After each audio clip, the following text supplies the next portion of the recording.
Hello दोस्तों, आज हम बात करेंगे डीएसएसबी ने वैकेंसी जो निकाली है पोस्ट एडवर्टाइजमेंट नंबर 02/2021 की, जिसमें वैकेंसी टीजीटी, पीआरटी, एलडीसी, पटवारी और नर्सरी टीचर की भी वैकेंसी है इसमें। और आज हम बात करेंगे टीचिंग पोस्ट के लिए क्या क्या एलिजिबिलिटी चाहिए, आज हम उसकी बात करेंगे। इस पर बात करेंगे टीजीटी की काफ़ी पोस्ट के लिए वैकेंसी निकली है अलग अलग सब्जेक्ट के लिए। टीजीटी हिंदी के लिए हिंदी एक आपके पास जो है एक सब्जेक्ट के रूप में होना चाहिए ग्रेजुएशन में, ठीक है। और आप जिस भी टीजीटी सब्जेक्ट के लिए अप्लाई कर रहे हैं, like TGT Hindi, TGT natural science, तो आपके पास ना वो सब्जेक्ट मिनिमम ग्रेजुएशन में 2 ईयर्स तक आपके पास होना चाहिए, यानी कि 2 साल तक कम से कम आपने वो सब्जेक्ट आपकी ग्रेजुएशन में पढ़ा हुआ होना चाहिए, प्लस आपके स्कूल में आपने वो सब्जेक्ट पढ़ा हो, प्लस बीएड आपके पास हो, और क्या सीटेट का सेकंड पेपर आपने क्वालिफाई किया हो, और आपके पास ग्रेजुएशन में मिनिमम कितने परसेंटेज हो, 45% आपके पास होने चाहिए। तो आप किसी भी टीजीटी सब्जेक्ट के लिए अप्लाई करना चाहते हैं तो ग्रेजुएशन में 45% और 2 ईयर्स तक आपने ग्रेजुएशन में वो सब्जेक्ट पढ़ा होना चाहिए जो आप जिसके लिए आप अप्लाई करना चाहते हैं। स्कूल में आपने वो सब्जेक्ट पढ़ा हो, बीएड आपके पास हो, सीटेट का सेकंड पेपर आपका क्वालिफाई होना चाहिए। तो आप जैसे कि हिंदी के लिए अप्लाई करेंगे तो ऑब्वियसली हिंदी आपके पास स्कूल में भी और ग्रेजुएशन में 2 ईयर्स तक होनी चाहिए। टीजीटी नेचुरल साइंस के लिए आपके कुछ सब्जेक्ट यहाँ पर दिए गए हैं, जैसे कि स्कूल के लिए टीजीटी नेचुरल साइंस के जो सब्जेक्ट है हमारे फिजिक्स, केमिस्ट्री, जियोलॉजी, बॉटनी, ये सब्जेक्ट आपके पास होने चाहिए और ये सब्जेक्ट आपने ये पढ़े हुए होने चाहिए अपनी ग्रेजुएशन में 2 ईयर्स तक। नेक्स्ट हम बात करेंगे टीजीटी मैथ्स की। टीजीटी मैथ्स के लिए आपको क्या चाहिए, टीजीटी मैथ्स के लिए आपके पास मैथ जो है आपने पढ़ी हो अपने स्कूल में भी, आपकी ग्रेजुएशन में 2 साल तक आपने इसको पढ़ा हुआ होना चाहिए, और बाकी एलिजिबिलिटी सेम ही रहेगी आपकी सब सब्जेक्ट सब टीचिंग पोस्ट के लिए। नेक्स्ट हम बात टीजीटी सोशल साइंस की।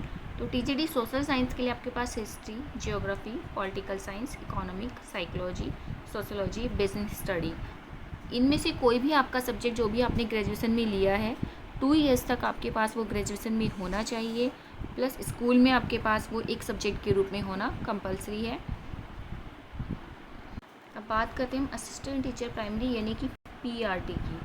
तो पीआरटी के लिए आपके पास 2 साल का डिप्लोमा होना चाहिए, जिसमें डीएलएड, डीएड, बीटीसी, जेबीटी कुछ भी चल सकता है, लेकिन सीटेट का फर्स्ट पेपर क्लियर करना यहाँ पर कंपलसरी है। नेक्स्ट हम बात करेंगे नर्सरी टीचर की। नर्सरी टीचिंग में 2 साल का डिप्लोमा कंपलसरी है इसके लिए। इसमें नर्सरी टीचिंग की बीएड हो या फिर या एनटीटी या एनपीटीटी वाले स्टूडेंट्स इसमें अप्लाई कर सकते हैं। और सबसे मेन चीज़ है, नर्सरी टीचर के लिए सीटेट कंपलसरी नहीं है। टीजीटी के सभी सब्जेक्ट के लिए जैसे कि मैंने आपको बताया था बीएड कंपलसरी है, चाहे आप हिंदी, चाहे आप नेचुरल साइंस, किसी भी सब्जेक्ट के लिए अपना टीजीटी टीचर्स बनना चाहते हैं तो बीएड कंपलसरी है, ग्रेजुएशन में 45% होना, और सीटेट कंपलसरी है। ये चीज़ें मैंने आपको पहले ही बता दी थी। अब बीएड के कैंडिडेट्स प्राइमरी टीचर की पोस्ट के लिए अप्लाई नहीं कर सकते, वो एलिजिबल नहीं है।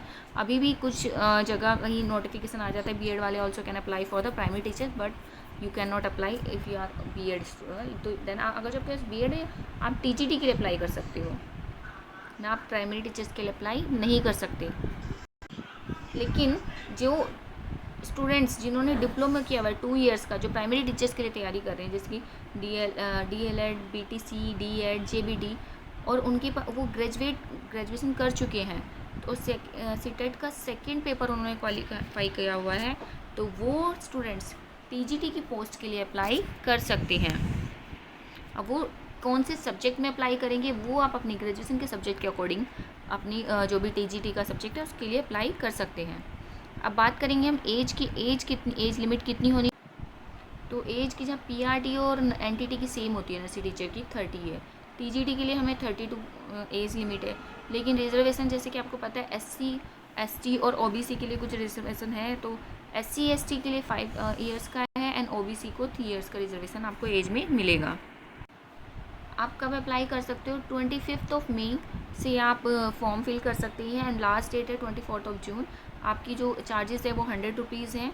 और सबसे मेन चीज़ है इसमें क्या, दूसरे राज्यों के कैंडिडेट भी अप्लाई कर सकते हैं, लेकिन जो ओबीसी कैंडिडेट है वो दिल्ली के वाले हैं तो वो ओबीसी में काउंट होंगे, अदरवाइज़ वो जनरल में काउंट होंगे जो आउट ऑफ दिल्ली वाले हैं। सीटेट में आपके कितने मार्क्स होने चाहिए? मिनिमम 90 मार्क्स अनिवार्य है। एग्ज़ाम सेंटर और जॉब जो आपको मिलेगी वो आपका कहाँ रहेगा? दिल्ली में ही ये चीज़ रहेगी आपकी। ओके, धन्यवाद।